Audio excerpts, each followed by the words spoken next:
Hello guys, சுண்டக்காய் குழம்பு எப்படி செய்யலான்னு பார்க்கலாம் வாங்க. தேவையான அளவு சுண்டக்காய் எடுத்துக்கோங்க. அதை ஒரு உரலில் போட்டு இடிச்சுக்கோங்க. நிறைய பேர் கட் பண்ணுவீங்க, கட் பண்ண வேண்டாம், உரலில் போட்டு இடிச்சுக்கோங்க. நல்ல தண்ணியில் 3 டைம்ஸ் வாஷ் பண்ணிக்கோங்க. தண்ணி இல்லாமல் வடிகட்டி எடுத்துக்கோங்க. தேவையான அளவு எண்ணெய் ஊற்றி சுண்டக்காவை நல்லா வதக்கி எடுத்துக்கோங்க.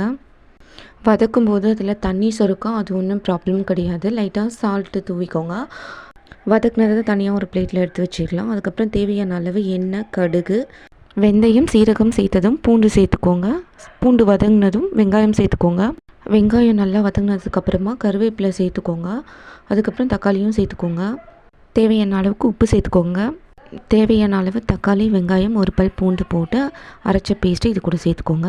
மஞ்சத்தூள், மிளகாத்தூள் இது கூட ஆட் பண்ணிவிட்டு வதக்கி வச்சுருந்த சுண்டக்காவை இதில் போட்டுக்கோங்க. நல்லா கிளறினதுக்கப்புறம் லெமன் சைஸ் புளியை கரைச்சி இதில் ஊற்றிக்கோங்க. தேவையான அளவு தண்ணி ஊற்றி நல்லா கொதிக்க வச்சதுக்கப்புறம் சுண்டக்காய் குழம்பு ரெடி ஆகிடும். மறக்காமல் சேனலை சப்ஸ்கிரைப் பண்ணிவிடுங்க.